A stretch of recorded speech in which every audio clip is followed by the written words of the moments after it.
kí wa lórúkọ Olúwa bí a ti ń darapọ̀ tí a sì ń tẹ́tí gbọ́ ìwàásù yálà a gbọ́ ní ẹ̀rọ alátagbà tàbí rédíò tàbí ohunkóhun tí a fi lè ń gbọ́.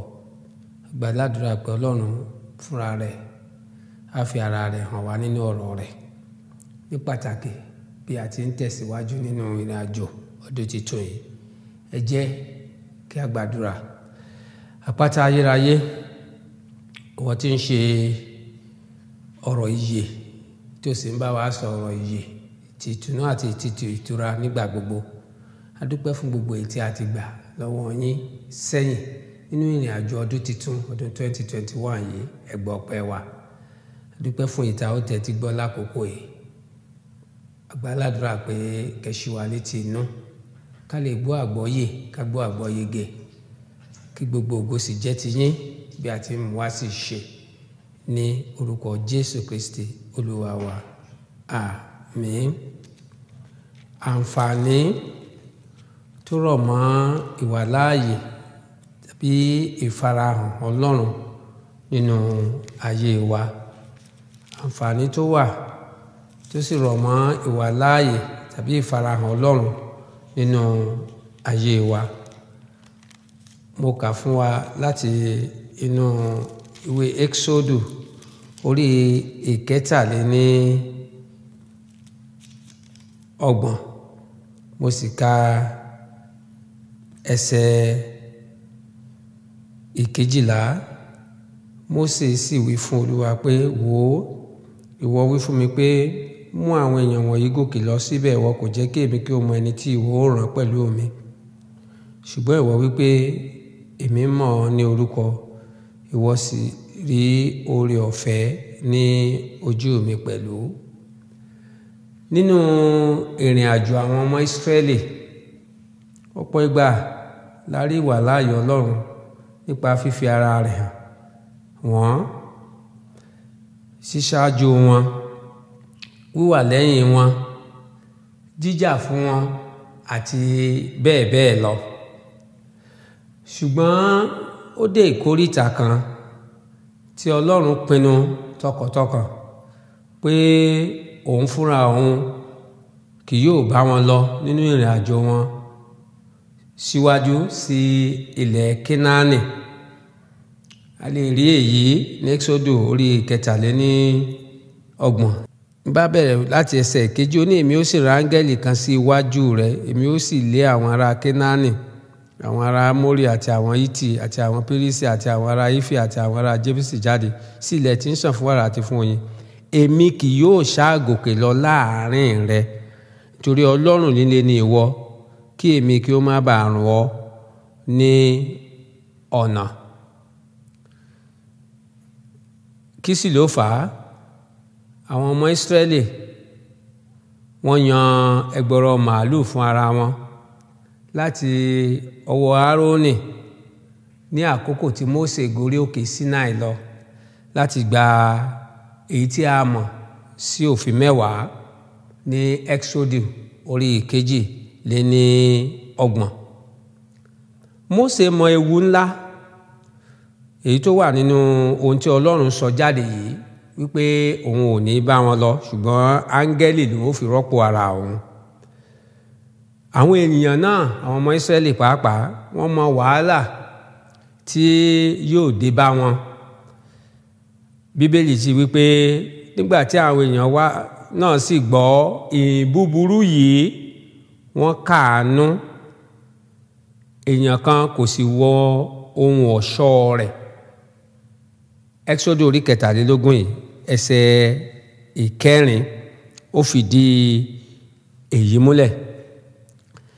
Lẹ́yìn tí àwọn èèyàn wọ̀nyí ti túbá, tí wọ́n ronúpìwàdà, tí wọ́n sì wá ojú Olúwa lábẹ́ ìdarí Mósè, Ọlọ́run yí ìpinnu rẹ̀ padà tó sì ṣèlérí láti fi ara rẹ̀ hàn Mósè. Ó gba ẹ̀bẹ̀ Mósè, ó sì gbà pé ìfarahàn àti ìwàláàyè òun yóò wà pẹ̀lú wọn bí a ti rí ní ẹsẹ̀ ìkẹrìnlá títí dé ẹsẹ̀ ìkẹtàdínlógún ìwé Ẹ́kísódù orí ìkẹtàléní ọgbọ̀n yìí. Tí a bá sì wo àwòjinlẹ̀ èrò Ọlọ́run àti ọkàn Ọlọ́run gẹ́gẹ́ bí àǹfààní ìfarahàn rẹ̀ àti gígòkè lọ pẹ̀lú àwọn ènìyàn nínú ìrìn àjò náà, àwọn ohun bíi mélòó kan la lè ṣe àkíyèsí gẹ́gẹ́ bí ohun tí yóò farahàn tí ó sì jẹ́ àǹfààní fún àwa pàápàá tá a lè fi ṣe àfiwé nígbàkúgbà tí a bá wà lábẹ́ oore ọ̀fẹ́ ìfarahàn tàbí ìwàláàyè Ọlọ́run. Àwọn nǹkan wọ̀nyí jẹyọ nínú ìrìn àjò àwọn ọmọ Ísírẹ́lì ní pàtàkì láti ìkóríta tí Ọlọ́run ti sọ jáde.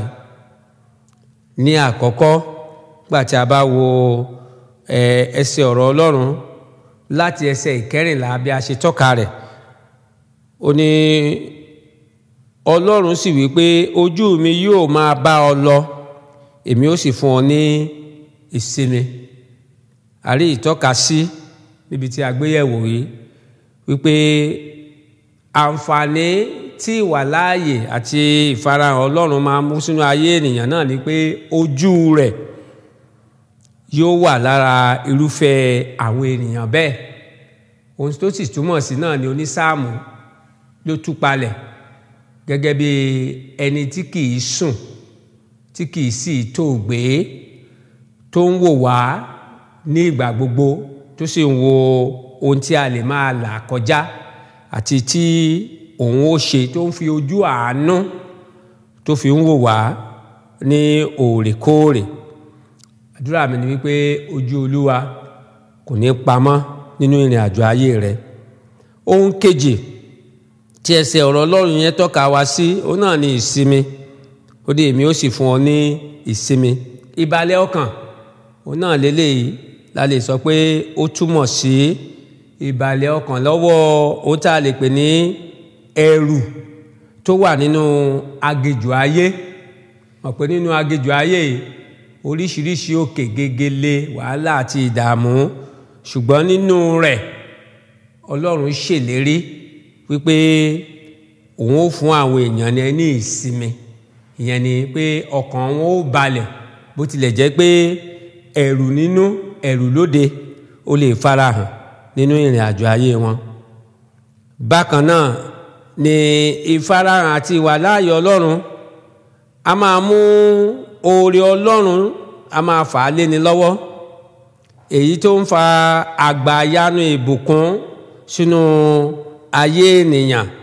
Ìdí nìyẹn tí Ọlọ́run fi sọ jáde wípé oore òun tí ò ní òdiwọ̀n yóò farahàn nínú ìrìn àjò àwọn ọmọ Ísírẹ́lì bí yóò ṣe farahàn nínú ìrìn àjò ẹnìkọ̀ọ̀kan wa bá a ṣe ń tẹ̀síwájú nínú ọdún yìí ní orúkọ Olúwa. A sì tún rí ohun tí ó ń jẹ́ àǹfààní nígbàkúgbà tí Ọlọ́run bá ń bá wa rìn nínú ìrìn àjò ayé wa tá a fàyè gbà á, tó náà sì ń ṣe bẹ́ẹ̀ gẹ́gẹ́. A máa mú kéèyàn kó jẹ́ kí ó sì di ẹni ìyàsọ́tọ̀ lọ́wọ́ Ọlọ́run, tí àwọn èèyàn yóò mọ irúfẹ́ ẹni bẹ́ẹ̀ sí ẹni pàtàkì, ẹni àyẹ́sí láwùjọ, gẹ́gẹ́ bí a ti tọ́ka rẹ̀ fún wa ní ẹsẹ̀ ìkẹrìndínlógún ibi tí a ń gbéyàwó yẹn ní apá kejì. Ó ní kì í á ṣe ti pé ìwọ ń bá wa lọ ni, bẹ́ẹ̀ ni ó sì yà wá sọ́tọ̀ èmi àti àwọn ènìyàn rẹ kúrò lára gbogbo ènìyàn tí ó wà lórí ilẹ̀. Èyí ń tọ́ka sí ìfarahàn ìwàláàyè Ọlọ́run láàrin wa nígbàkúgbà tí a bá jẹ́ tirẹ̀, tí a súnmọ́ nínú ìrìn àjò ayé wa, pé ẹwà àti ògo rẹ̀ tá a yà wá sọ́tọ̀, tá a sọ wá di ẹni ọ̀tọ̀ láwùjọ, yóò máa farahàn nínú ayé wa. Bákan náà ni ògo rẹ̀ á farahàn gẹ́gẹ́ bí àǹfààní tó péye nínú ayé wa àti ìrìn àjò wa. A rí pé irú ògo tá ń tọ́ka sí lógo Mósè tó fi rí pé àwọn ènìyàn yẹn wọn tiẹ̀ lè wò lójú. Ìyẹn ni pé tí ògo Ọlọ́run tó bá wà nú ayé rẹ̀ tó farahàn gẹ́gẹ́ bí ìfarahàn Ọlọ́run, irúfẹ́ ẹni bẹ́ẹ̀ a ò kàn lè ṣe ní ìwọ̀sí, a ò kàn lè fàbùkù kù, a ò lè fi kàn án, torí pé ògo Ọlọ́run, ẹwà Ọlọ́run, agbára Ọlọ́run ń farahàn nínú ayé ẹni bẹ́ẹ̀. Irúfẹ́ ẹni tí ìwàláàyè Ọlọ́run bá farahàn nínú ayé rẹ̀, a ní orúkọ Olúwa tí ń ṣe ilé ìṣọ́ agbára láti képe, láti lò, láti gbẹ́kẹ̀lé àti láti múlò. Ní pàtàkì jùlọ nígbàtí ẹni ẹ̀kọ́ ni Sátánì àti àwọn ọmọ ogun rẹ̀ tí wọ́n bá dàbí pé wọ́n fẹ́ halẹ̀ mọ́rú ẹni bẹ́ẹ̀. Irú ẹni bẹ́ẹ̀ á lè lo orúkọ ẹni tó wà ní ìhà tiẹ̀ ní ìgbà gbogbo tó ń bá ń rìn lọ́sàn-án àti lóru. Àti ẹ̀ ti sọ fún wa wípé ní orúkọ Jésù dẹ̀rẹ́ gbogbo eékún a máa wólẹ̀. Ìfarahàn ló ń túmọ̀ sí láti mú kí gbogbo eékún kó wólẹ̀ nínú ayé ènìyàn.